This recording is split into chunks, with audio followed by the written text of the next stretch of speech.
Bien, amigos, continuamos con el día y en nuestro espacio estelar nos place recibir al magistrado Wilson Camacho, procurador adjunto y encargado de la Procuraduría Especializada en Persecución de la Corrupción Administrativa, la PEPCA. Muy buenos días, magistrado Camacho.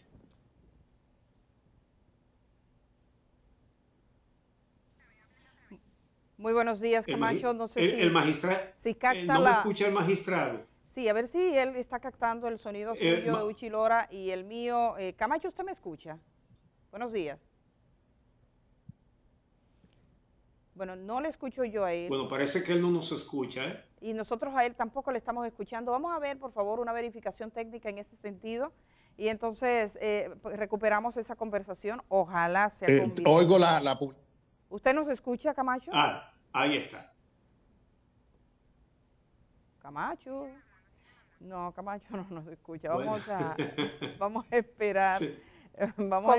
Con él hay muchos Bueno, temas que conversar en el día de hoy en lo que se resuelve el tema de la conexión y del audio, porque la verdad es que tras lo que ha salido a relucir acerca de las auditorías al Partido de la Liberación Dominicana, las posibles investigaciones a exfuncionarios y funcionarios, el tema de las declaraciones juradas y bueno, la renovación del PEPCA naturalmente, que como bien señalaba Uchi hace unos minutos, ha sido reforzado y ampliado en términos de personal. También el tema del Ministerio Público en un sentido un poquito más general, siendo un fiscal de carrera. Así que esperamos que la conexión, producción pueda resolverla tan pronto sea posible, porque son temas realmente importantes para el país. Y sabemos, Carolina y Uchi, que habrá gente que lo vea, gente que quiere enterarse de lo que pasa y otros que tiene por temor también. Hay mucha gente que está nerviosa, esperando a ver qué es lo que va a pasar. Sí. Sí. No, que no necesariamente nos debe amen. haber. Uchi. Ya.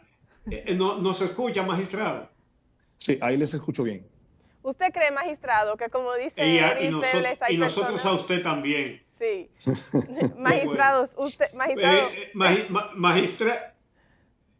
magistrado, vamos a comenzar inmediatamente.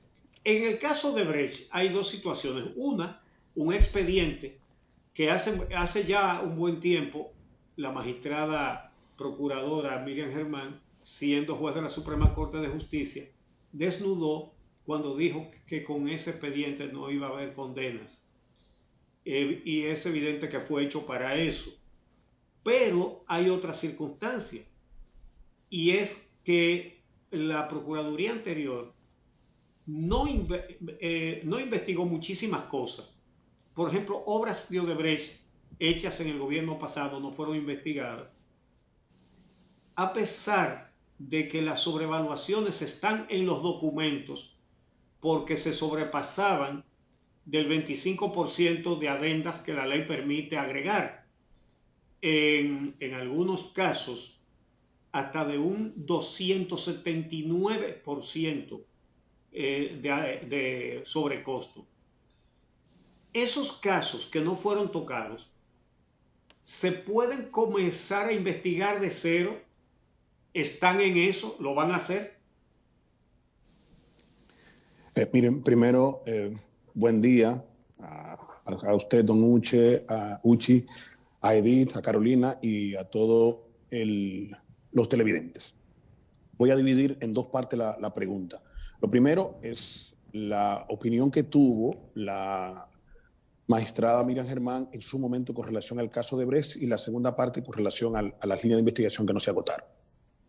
Hay que aclarar, y esto es algo que ha dicho la propia magistrada, que ella tuvo contacto con el proceso en un momento temprano, cuando se conoció la medida de coerción, que luego en el proceso hubo otro contenido que ella no tuvo la oportunidad de ver. Por ende, lo que está hoy en los tribunales será una tarea, una obligación de los jueces que están apoderados en el primer tribunal colegiado del Distrito Nacional de evaluar el contenido de la acusación del Ministerio Público y en base a ese contenido dictar una decisión que nosotros esperamos que sea favorable para el Ministerio Público. Con relación al segundo punto, analizando la investigación o incluso revisando la acusación que se hizo y la que se depositó en el tribunal, una línea de tiempo que llega aproximadamente 2012. Y como usted dice, pueden existir obras que no fueron incluidas, que no fueron investigadas en ese momento. La responsabilidad que nosotros tenemos es de investigar todo lo que pasó en Odebrecht. O sea, nosotros tenemos la responsabilidad histórica de saber hasta dónde llegaron los actos de soborno, los actos de corrupción de Odebrecht en República Dominicana y a qué personas involucraron. Eso es una responsabilidad que nosotros estamos asumiendo y vamos a hacer lo que sea necesario hacer para saber desde la A hasta la Z qué pasó con Odebrecht en República Dominicana. Magistrado, quisiéramos saber, usted se refirió al caso del archivo de parte del proceso de Odebrecht en República Dominicana, y aunque parece que cada vez es un poco más claro, sí nos gustaría saber las circunstancias en las que usted particularmente se entera de que ese archivo se había materializado, porque he visto que hay gente que señala, oye, pero Camacho está diciendo que archivaron una parte, pero él era parte del equipo de investigadores. ¿No tuvieron ustedes noticias de que ese archivo se estaba produciendo y cuáles son los pasos que piensan dar? Bueno, qué bueno que preguntas eso, Edith. Yo creo que eso me obliga primero a transparentar o a repetir una vez más cuál era mi rol en el caso de Odebrecht. El caso de Odebrecht, el que está en los tribunales, se segmentaron los equipos, se dividieron. Se decidió que un equipo fuera solo litigación y que un equipo fuera solo investigación. No, ni siquiera digo que esté de acuerdo con eso, porque yo creo que el litigante tiene que tener la mayor cantidad de contacto posible con el caso para poder hacer un trabajo en los tribunales, pero esa fue la decisión que se tomó en ese momento. En consecuencia, el archivo, el provisional, por ejemplo, que se decidió antes, y otras diligencias de investigación que se hicieron, y otras diligencias de investigación que se pudieron hacer y no se hicieron, yo no tuve la oportunidad de opinar sobre ella porque estaba solamente colocado para hacer la litigación del proceso. Entonces, ¿cómo yo me entero de la existencia de estos archivos? La señora Procuradora General de la República darme la oportunidad de ser titular del PETCA en el proceso de transición, la anterior incumbente, Laura Guerrero, nos hace referencia a que existen unos archivos y que esos archivos son definitivos. Evidentemente, inmediatamente eso nos llama la atención y entonces comenzamos a primero dar la voz de alarma internamente y segundo a investigar qué pasó con estos archivos. Entonces uno se encuentra con cosas como que los archivos se hicieron 27 de septiembre del año 2019, momento en el que el anterior incumbente estaba de vacaciones, pero no solo eso, sino que ella regresaba de sus vacaciones el día 30 de septiembre del mismo año. O sea, uno se pregunta cuál era la prisa para hacer estos archivos que no pudieron esperar 4 días a que la titular del PETCA en ese momento se integrara. Pero como si todo eso fuera poco, ella regresa de sus vacaciones y las personas que participan en este archivo, y esa es la información que tenemos, no le informan a ella de la existencia de estos archivos y se viene a enterar, al menos conforme a la evidencia que tenemos este año, de que esos archivos se habían producido. En 2018 se produjeron unos archivos provisionales y fueron firmados por el anterior procurador y por el anterior incumbente del PETCA. Los archivos de 2019 no son firmados por ella, como he dicho, pero sí son firmados por el anterior procurador. Uno revisa estos documentos y se encuentra con otras irregularidades. Por ejemplo, los documentos no están numerados. Si uno ve los de 2018 sí están numerados, pero los de 2019, que son definitivos, no están numerados. Uno revisa los de 2018 y se encuentra con que fueron notificados mediante acto de alguacil a las personas investigadas, y los de 2019 fueron notificados con entrega personal, o sea, con una firma en el propio documento y no mediante acto de alguacil. En el 2018 fueron notificados a todos y en el 2019 al menos 3 de estas personas no hay constancia de que lo hayan recibido directamente. Y hay más. Cuando uno revisa el contenido de los archivos, si uno los revisa desde el punto de vista jurídico, que es una obligación que tenemos nosotros, uno se encuentra que la motivación que tienen estos archivos nos debe llevar inevitablemente a un dispositivo de archivo provisional y no a un dispositivo de archivo definitivo. Dicho de otras maneras, si uno compara la causal que se utilizó con el contenido del archivo, no hay congruencia en estos dos elementos y eso los convierte evidentemente en unos archivos irregulares. Por eso nosotros hemos dicho y repetimos aquí que estos archivos están en investigación y se aplicarán las consecuencias que se puedan aplicar a las personas que han participado en los mismos. A la luz de los elementos que enumera, magistrado, el tema de que la documentación no estaba enumerada, valga la redundancia, en el caso del archivo definitivo, pero sí en el archivo provisional, el tema de que no fue notificado mediante acto de alguacil, de que faltan constancias, de que se realizaron durante las vacaciones del anterior incumbente, de que solo tienen una firma y no dos en comparación con otros archivos. ¿Es su opinión técnica de que estos archivos se trataron de realizar de una manera sigilosa al margen del cuerpo investigativo que llevaba el caso Odebrecht? Yo he dicho que aquí se trata de unos archivos clandestinos, por muchas razones, las que acabas de enumerar, pero además, señores, piensen en lo siguiente. No puede ser que investigando corrupción, que se supone que uno procura que haya transparencia en el manejo de los fondos públicos, en consecuencia, si hay un ente que está obligado a ser transparente, es el Ministerio Público, y segundo, todavía un mayor nivel de transparencia en el PETCA, o sea, el que investiga corrupción tiene que tener un estándar de transparencia mayor. Entonces no puede ser, por ejemplo, que esos archivos se hayan realizado en septiembre y que el país se tenga que enterar un año después de la existencia de esos archivos. O sea, ¿por qué? Si nosotros hemos asumido la lógica, si estamos investigando a una persona y si hay, va a los tribunales. Si no hay, no hay. Entonces eso no tiene por qué hacerse de manera subrepticia. Estos archivos podrían ser dejados precisamente sin valor. Acerca de esto, Sí. Acerca de este mismo tema, esos archivos primero no fueron informados ni notificados, ¿verdad? Pero resulta que según escuchamos explicaciones de juristas en estos días, los archivos definitivos tienen un plazo de apenas 5 días para ser impugnados. Pero puesto que se hicieron en secreto y se vino a saber tanto tiempo después, ¿eso los invalida legalmente? El hecho de que no hubo conocimiento ni plazo para poderlos impugnar.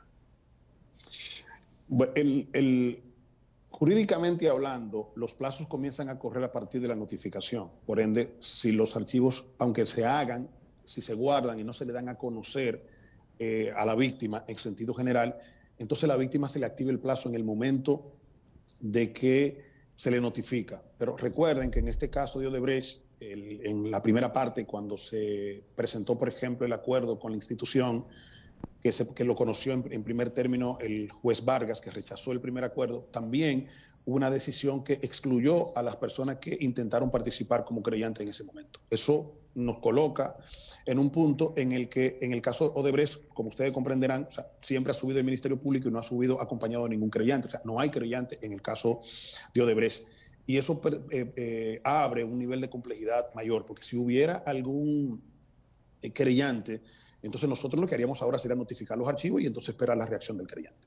No obstante esto, en el día de ayer, en horas de la mañana, una entidad depositó o pasó por el PETCA a depositar unas objeciones a estos archivos y le estuvimos incluso orientando, porque las objeciones no se pueden depositar ante el Ministerio Público. O sea, el Ministerio Público no puede directamente revocar sus propios actos, sino que el único que lo puede hacer es un juez. Entonces lo que invitamos a estas personas, e incluso reiteramos esa invitación a través de este medio de comunicación, es que acudan ante un juez, depositen su objeción al archivo y entonces nosotros esperamos que ese juez le pueda reconocer la calidad de víctima y entonces se discuta si estos archivos permanecen o si estos archivos son revocados. Hay un tema que en el día de ayer se refirió la magistrada Miriam Germán, que es el caso del Partido de la Liberación Dominicana y específicamente la posible citación de su presidente, Temístocles Montaz. Nos gustaría un poco que usted nos dijese cuál es el nivel de esa investigación, qué se procura y cuál es el estado de las citaciones, si solo ha sido citado él, si se ha citado más gente, cuándo acudiría, ese tipo de detalles, magistrado. Bueno, en primer lugar, el señor presidente de la Cámara de Cuentas se acercó a la magistrada Miriam Germán y le comunicó sobre una negativa reiterada del Partido de la Liberación Dominicana a permitir que se auditaran sus fondos. Evidentemente, uno inmediatamente como fiscal, como investigador, se pregunta qué razón puede tener un ente para no querer que se auditen sus fondos. En consecuencia, abrimos inmediatamente una investigación, la magistrada instruyó para que se abriera inmediatamente una investigación y fue citado el presidente del partido, el contralor del partido y el director de finanzas del partido. Se hizo incluso un primer encuentro en el que ellos plantearon alguna explicación del por qué e incluso planteaban comunicación con el presidente de la Cámara de Cuentas a fin de viabilizar la fiscalización de los fondos. En ese primer encuentro no acudió el presidente del Partido de Liberación Dominicana y entonces convocamos a un segundo encuentro que se estará realizando en esta misma semana. Nosotros, la posición que estamos asumiendo es que el que maneja fondos públicos tiene que ser auditado. Incluso la ley de partido político dice que los fondos que se entregan a los partidos políticos tienen que ser auditados. Y ni el Partido de la Liberación Dominicana ni ningún otro partido puede estar por encima de la ley y nosotros vamos a asegurar de que esos fondos sean auditados. En cuanto a la nueva conformación del PEPCA, considerando que se ha aumentado la cantidad de investigadores, la cantidad de fiscales y todo eso, en contraste con, por ejemplo, la necesidad de mayor presupuesto para la Procuraduría, ¿le parece que hay trabas o dificultades presupuestarias, operativas para el PEPCA para realmente convertir en un hecho la persecución por fin de la corrupción en este país? Bueno, tu pregunta, Carolina, también me obliga a dividir en dos partes. Sí. Primero, en el PEPCA no solamente se ha aumentado la cantidad de fiscales, también hemos aumentado la cantidad de horas de trabajo. O sea, yo en este momento estoy conversando con ustedes desde mi despacho, pero nosotros estamos llegando temprano, en horas de la mañana temprano aquí, y estamos saliendo en horas tarde de la noche. Y estamos trabajando incluso los fines de semana. O sea, nosotros con los recursos que tenemos ahora vamos a trabajar día y noche para hacer que las personas que han sustraído fondos públicos se sienten en el banquillo de los acusados a responder por ello, vayan a la cárcel y devuelvan el dinero que se han robado. Ese es nuestro compromiso. Y en ese sentido no vamos a escatimar en esfuerzo de personal ni de horas. Incluso hemos tenido que dialogar con nuestros familiares porque le estamos quitando mucho tiempo, pero esto es una responsabilidad histórica con la que nosotros pretendemos cumplir. Eso en primer lugar. En segundo lugar, el tema de presupuesto ha sido un tema histórico en el Ministerio Público. Yo recuerdo incluso que en el año 2013 nosotros fuimos parte de un movimiento que se llamaba Dignidad para el Ministerio Público, en el que reclamábamos el aumento de presupuesto para el Ministerio Público. El presupuesto que tenemos hoy por hoy, aún reconociendo que es un momento delicado, que es un momento de crisis, pero es un presupuesto que no es suficiente para lo que necesita el Ministerio Público para su operatividad en todos los ámbitos, no solamente en el ámbito de corrupción. Pero si puede afectar al Ministerio Público en todos los ámbitos, evidentemente, esto también podría tener algún impacto en el tema de corrupción. De todas maneras, el compromiso que ha asumido la señora Procuradora General de la República es, en la medida de lo posible, permitir que el PEPCA tenga recursos suficientes como para que podamos hacer el trabajo. Magistrado, con el perdón de mis compañeros, porque creo que esta es la tercera pregunta consecutiva que hago y no le cedo el turno a ninguno, pero trataré de que sea la última de mi parte. Se dejó entrever en la gestión pasada el uso de recursos estatales o facilidades estatales para espiar a disidentes, a jueces, como fue el caso de Miriam Germán, y a miembros de la sociedad civil. Es decir, era una sospecha no infundada por todo aquel que había hecho denuncias contra la anterior gestión y contra el actual anterior gobierno. ¿Investiga el PEPCA el uso de recursos estatales para favorecer un espionaje irregular por parte de la gestión anterior? Eso solo le puedo decir hasta este punto, ese tema también está bajo investigación. Y además, ustedes y la población puede estar segura que los recursos de esta gestión del Ministerio Público no serán dedicados a ese tema, salvo a investigar si pasó algo en el pasado. Perfecto. No hago más preguntas porque en la ONSA es un tema, hay un tema, el de la ONSA. Aquí la corrupción comenzó a mancharse de sangre, el CEA y sobre todo el de la ONSA, que fue un crimen horrendo contra el abogado Junior Ramírez. El principal implicado directo en el hecho está en los Estados Unidos, pero fue localizado hace tiempo. Y parece que no se han adelantado diligencias para su extradición. ¿cuál es el estado? ¿Hay un reclamo de extradición? ¿Hay una solicitud de extradición a los Estados Unidos? ¿O eso no se ha hecho nunca? ¿Se piensa hacer?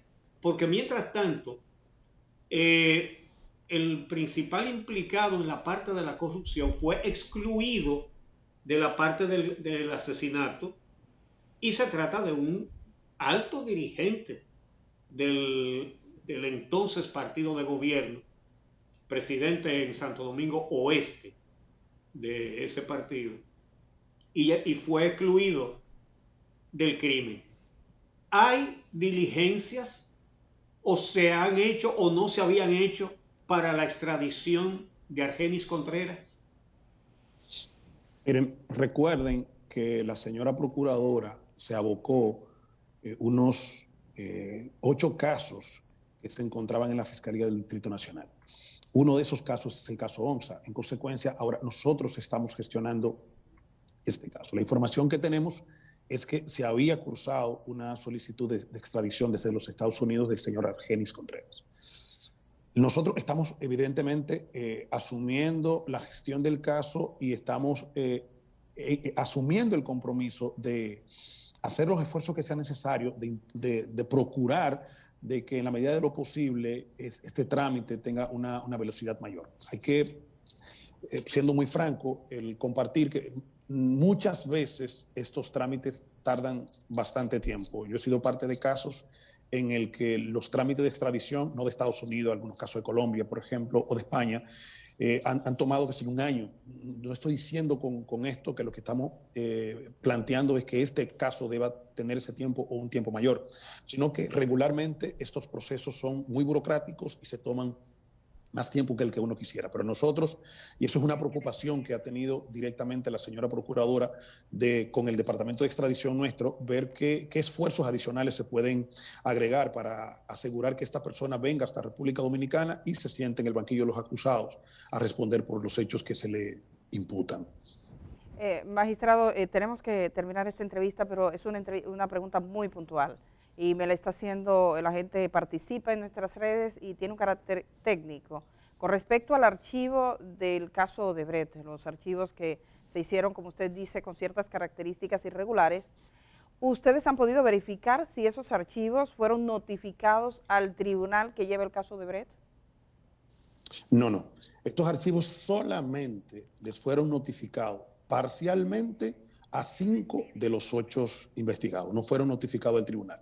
Ahora bien, si una entidad o un ciudadano X quisiera impugnar estos archivos, de todas maneras el tribunal competente será la coordinación de los tribunales de primera instancia del Distrito Nacional. Digo esto para que no vaya a haber una confusión y se pueda llegar a pensar, por ejemplo, que el tribunal competente fuera la Suprema Corte de Justicia porque estuvo apoderado en un momento, o es el tribunal colegiado. No pueden ser estos dos por 2 razones. La Suprema Corte de Justicia, evidentemente, porque ya se desapoderó del caso, y el primer tribunal colegiado porque está apoderado mediante un auto de apertura a juicio del juicio. Por ende, estas cuestiones, que son cuestiones de instrucción, solamente podrían impugnarse a través de la coordinación de los tribunales de primera instancia del Distrito Nacional.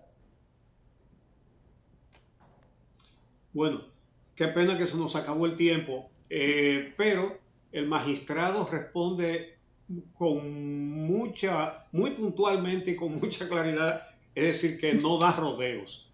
Le agradecemos su buena disposición y hubiéramos querido que este programa tuviera 1 hora más, porque hay tantos temas importantes. Sin embargo, yo me declaro satisfecho con las respuestas, ¿verdad? Sí, y hay más días por venir. Muchas gracias al magistrado Wilson Camacho. ¿Sí? Bueno, si me permiten, primero agradecerles a ustedes la oportunidad ahora, y no solamente esto, sino haciendo justicia históricamente, que también nos dieron la oportunidad en otros momentos cuando estábamos reclamando que se construyera institucionalidad en el Ministerio Público. Ahora nos toca a nosotros hacer que esa institucionalidad sea una realidad. Muchísimas gracias. El magistrado Camacho se refiere a que cuando una cantidad de miembros del Ministerio Público elevaron un recurso ante el Tribunal Superior Administrativo contra el concurso amañado que se hizo en el Ministerio Público, tanto él como la magistrada Jenny Berenice Reynoso fueron invitados por nosotros a el día y vinieron y expusieron su posición con mucha responsabilidad y mucha claridad. Gracias, magistrado. Bien, amigos, ya llegando al final de este programa de hoy, agradecido por su compañía, tanto los que nos ven a través del Telesistema 11 como los que nos siguen a través de YouTube desde muchos puntos del planeta. Tenemos conectados a televidentes en todos los continentes y en varios países de cada continente. Les agradecemos su compañía. Para ustedes trabajamos. Bueno, muchachas, hemos terminado la jornada de hoy. Así es. Casi, porque falta algo todavía. Efectivamente falta Luis Vergés. Claro que agradeciendo a toda la gente que está en sintonía, sigan escribiéndonos y participando. Carolina. Así es, los dejamos con la cápsula de Luis Vergés y naturalmente pueden continuar comunicándose con nosotros a través de las redes sociales que hemos compartido durante el programa, las de Edith Febles, Carolina Santana y Uchi Lora. Hasta mañana. De los diferentes tipos de problemas vinculados con la conducta alimenticia, hay uno que llama especialmente la atención. Recibe el nombre de anorexia nerviosa. Es un patrón de comportamiento que se caracteriza porque la persona tiene un miedo irracional a subir de peso. Este tipo de comportamiento pone en riesgo a sus víctimas, hasta el punto que hemos tenido casos de personas que tienen hasta un 80% por debajo del peso corporal que se corresponde con su peso, con su edad y con su tamaño. Cuando hablamos de la anorexia nerviosa, estamos hablando de una enfermedad crónica que cada vez, mientras el tiempo avanza, dejará una serie de secuelas, tanto físicas como emocionales. En primer lugar, hay que atender lo más prioritario, que es salvar la vida de estas personas bajo la premisa de que si se siguen deteriorando, pueden llegar hasta la muerte. En segundo lugar, hay que entender que no es tan solo una problemática personal, sino también social y que está fuertemente vinculada a los cánones de rigidez que tiene la sociedad y nuestra cultura en cuanto a demandar ciertos estereotipos físicos para aceptar a las personas. Es una patología que afecta más a las mujeres que a los hombres, lo que quiere decir que el estereotipo también es de género. Y por último, es importante recomendar un fortalecimiento de los vínculos familiares, porque bajo la premisa del diálogo, una comunicación abierta y el incremento de la aceptación en el seno del hogar, se pueden flexibilizar algunos de los patrones mentales que influyen en la rigidez de estas personas. La atención médica es urgente y necesaria, sobre todo porque se puede amenazar la vida. Es necesario además que las personas vayan entendiendo su propio valor desde la perspectiva de fortalecer su autoestima. Y este mecanismo de autoaceptación servirá como factor de protección que poco a poco irá neutralizando la tendencia de hacer estos grandes sacrificios para complacer los estereotipos sociales y culturales.